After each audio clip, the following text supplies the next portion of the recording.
Vous jouez les leaders sur le premier match à domicile, c'est jamais simple, une équipe qui maîtrisait totalement son sujet. Et on a fait un match incroyable. Je crois que la première mi-temps, c'est une des plus belles premières mi-temps que j'ai vu ici, dans la maîtrise, sur la qualité technique, on doit pouvoir mener 2 ou 3-0 à la mi-temps, on doit pouvoir faire mal. Et puis en deuxième mi-temps, ça a été un petit peu plus dur. On a eu l'entame de deuxième mi-temps a été compliquée physiquement parce qu'on avait tellement pioché, on avait tellement fait d'efforts en première mi-temps sur les pressings qu'on a eu du mal à se remettre en route. Et on marque ce but sur une situation de contre avec un bon ballon devant le but de Benji pour Miguel. Ce but nous a fait du bien, sinon je pense qu'on aurait pu souffrir. Je trouve qu'on a fait aussi une deuxième mi-temps très intelligente. On a très bien défendu, ils sont pratiquement procurés aucune occasion. Johnny n'a pas fait d'arrêt incroyable. Donc beaucoup de satisfaction ce soir. Alors, au-delà du résultat lui-même, il y a eu ce changement tactique avec cette défense à 4, ce milieu à 3 avec un Christophe Vincent étincelant ce soir qui a donné beaucoup en retrouvant son poste de prédilection. Au-delà du résultat, les nouvelles choses que vous avez pu développer avec ce schéma tactique, forcément elles vous ont satisfait, mais dans quelle ampleur? C'est vous qui... je vous ai dit en fin de saison et en début qu'il y avait une réflexion sur nos choix, sur mes choix tactiques, sur la composition, qu'est-ce qu'on pouvait mettre en place. Je peux vous assurer que depuis 17 jours, parce qu'on a repris depuis 17 jours, on a beaucoup travaillé, on a beaucoup essayé, on a essayé des choses et on a réessayé. Puis à un moment, j'ai fait un bilan sur 3 jours sur tout ce qu'on avait essayé de mettre en place et il m'a semblé que c'était la meilleure position des joueurs dans ce 4-2-3-1. C'est là où on était le plus équilibré par rapport aux qualités, au potentiel des joueurs. Un garçon comme Flo Bianchini sur la droite aussi a fait un très bon match ce soir. La discipline a été importante. Quand une telle équipe, si vous n'avez pas une vraie discipline collective, ça peut être compliqué. Il y a tellement de qualité technique en face. Voilà, ça reste une satisfaction, mais voilà, à confirmer, comme toujours. Mais coach, ce soir, malgré tout, il faut retenir quand même cette prestation exceptionnelle. C'était le leader, non, il me semble. Oui. Bon, c'est toujours le leader, non? Peut-être. Peut-être qu'il est plus le leader. Bon. C'est toujours le leader, oui. On a fait un excellent match. Ça aurait peut-être vu, comme vous l'avez dit, moi, sur toute la rencontre, je pense que c'est la meilleure rencontre qu'on a vue depuis le début de saison dans sa globalité. Oui, parce qu'il y a plein d'éléments. En première mi-temps, on a fait beaucoup d'allant, beaucoup de courses, beaucoup d'efforts. On a les décrochages, la qualité technique était très intéressante. Vous regardez le premier but qu'on marque, on part de derrière. Sur le côté droit, on fait des doublements de passes, on n'a pas paniqué. Il y a eu beaucoup de confiance sur l'aspect technique, chose qu'on ne voyait plus ces derniers temps. On les a sevrés de ballon. Qui reprennent plaisir et un peu de confiance. Voilà, ils arrivent à se trouver dans des positions intéressantes entre les lignes. Ils n'ont pas eu de ballon. Hein. Non, Pierre Capel à la fin du match, il me disait il nous a fait du mal au milieu, on n'arrivait pas à vous prendre, vous étiez toujours un de plus, on arrive toujours à bien se déplacer, à se trouver dans les bons intervalles. Ça nous a permis d'enchaîner. Voilà. Oui, on peut toujours qu'un entraîneur cherche un match référence dans une saison. Est-ce que c'est celui-là? Il y a quand même beaucoup de satisfaction. Je veux dire, vous jouez le leader, vous changez de système, vous passez beaucoup de temps à travailler et vous rendez une copie aussi intéressante et aussi pleine. Je veux dire, on ne peut avoir que des satisfactions. Je veux dire, on avait quand même quelques interrogations. Voilà, on savait pas, malgré qu'on avait beaucoup travaillé, ça reste des séances d'entraînement. Mais je sentais que petit à petit, qui comprenaient les choses, les principes défensifs, on a très bien défendu, très bien défendu sur l'aspect collectif. Donc voilà, il y a une vraie discipline. Oui, il y a beaucoup de points positifs. C'est un changement sur la durée, on est d'accord, ce schéma tactique. Je vais réfléchir dans 10 jours, on va voir si on va... Non, oui, on va continuer. On a 10 jours pour préparer le match de Caen, la réception du Stade Malherbe de Caen, qui a encore gagné ce soir. Oui, on va avoir des recrues aussi qui vont arriver, qui va donner aussi de la concurrence encore plus importante dans le groupe. Donc une émulation aussi importante. Voilà, c'est très bien comme ça. Coach, on a vu sur l'ouverture du score un modèle un peu de sortie de balle et de contre. En 4 passes, vous vous êtes retrouvé devant les cages.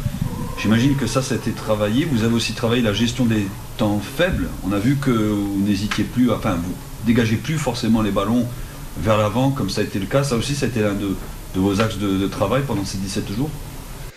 Il y avait deux choses qui étaient les plus importantes sur l'aspect du bloc équipe et sur les principes défensifs, où on voulait amener, où on voulait récupérer des boîtes de récupération sur des bases de pressing.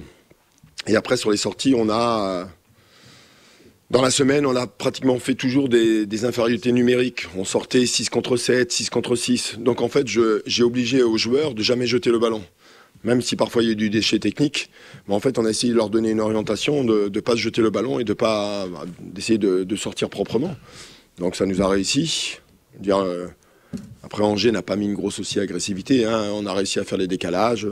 On était dans le bon rythme des passes. On a souvent joué en 2 touches, 3 touches. Et ça qui nous a donné de l'allant au jeu. Et puis on a souvent joué de l'avant. On a rarement joué de l'arrière, en dehors de quelques fois où on a reculé. Mais c'était plus dans une gestion du ballon, de jeter le ballon et de récupérer, parce qu'on était dans des phases de récupération parfois. Coach, on se met parfois à votre place et on dit quand même que cette équipe est très effective, vraiment capable du pire. Cette équipe est aussi capable du meilleur, capable de battre le leader du championnat, capable de faire un excellent match aussi contre Bordeaux. Comment vous expliquez déjà ces différences de niveau d'un match à un autre? Franchement, si j'avais la réponse, elle m'agace. Dire le manque de constance de cette équipe, c'est le maître mot de la première partie de championnat, des matchs allés. On était capable de faire des choses incroyables et puis à côté de ça, de passer totalement à travers sur des matchs où, avec aucune compréhension. Pendant ces 17 jours, on est parti en stage, on en a discuté individuellement. Ça a été un des sujets, un des plus importants, sur l'aspect individuel et sur l'aspect collectif. On ne peut pas passer d'une équipe comme le Sporting, on ne peut pas passer d'une extrême à l'autre. On ne peut pas avoir des différences de niveau comme ça. Moi, j'ai toujours pensé que quand on est capable de faire des performances, on est capable de les répéter. Donc aujourd'hui, on va attendre les joueurs de savoir s'ils sont capables de répéter ces performances. Mais moi, je sais qu'ils en sont capables. C'est juste un problème mental et de se mettre dans des conditions de... Pas dire qu'on va jouer tous les leaders tous les week-ends, mais il faut se préparer. Un joueur professionnel, il doit se préparer dans la tête tous les week-ends et encore plus ici. Ouais, mais justement, vous mettez le doigt dessus, là. Psychologiquement, il faut vous rappeler quand même que c'était une rencontre ultra importante, qui avait beaucoup de répercussions sur l'avenir. Vous voyez ce que je veux dire? Il fallait gagner contre le leader. Ce soir, il y a eu l'art et la manière et l'état d'esprit. Il n'y a eu qu'une équipe sur le terrain. Et dans une rencontre très, très difficile psychologiquement, avant. Oui, il y a la préparation. Vous jouez le leader, vous savez que vous êtes attendu. Vous changez des choses, vous essayez d'amener une autre énergie et de la confiance pour les joueurs, parce qu'on sentait bien qu'on arrivait à la fin de ce qu'on avait mis en place depuis 1 an et demi, donc il fallait essayer de trouver quelque chose de différent dans le discours, dans le travail, dans l'approche avec les joueurs, sur l'aspect individuel, collectif. On a passé beaucoup de temps sur ces 17 jours. Voilà, j'espère que ça va leur faire du bien, ils doivent prendre conscience qu'ils en sont capables, mais il faut répéter ces types de performances. En fait, c'est ça le... Je ne vous cache pas que je signerais dès demain si on pouvait commencer comme la saison dernière. Après la trêve, on avait gagné 2 fois 1-0 contre Caen et Valenciennes.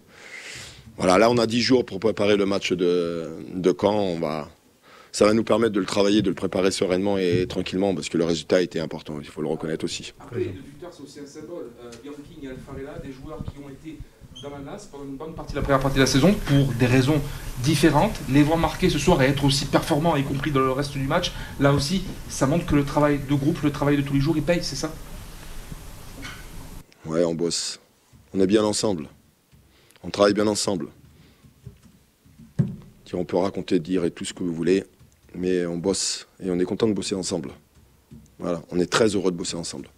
Alors, si on veut chipoter, on regarde les statistiques, vous avez eu 7 corners, vous n'avez jamais été dangereux sur corner. Ça vous embête ou finalement c'est pas grave puisqu'on gagne 2-0? Non, ça m'embête parce qu'on avait prévu des choses sur les situations arrêtées, on avait prévu 2 combinaisons qu'on n'a pas réussi à mettre en place, on ne les a pas très bien frappées. On pensait qu'il y avait des choses à faire sur les situations arrêtées. Parfois ils peuvent lâcher le marquage, mais on les a pas bien frappés. On a précipité. Il y a possibilité de jouer des 2 contre 1 sur les côtés quand on a décidé de jouer à 2. On avait prévu une combinaison, on n'a pas réussi à la mettre en place. Et il y a une fois en deuxième mi-temps, je pense qu'on peut la faire, on peut la jouer. On avait travaillé ça hier. Oui, Ça, c'est à revoir, copie à revoir sur les situations arrêtées. C'est bon? Allez, merci à vous.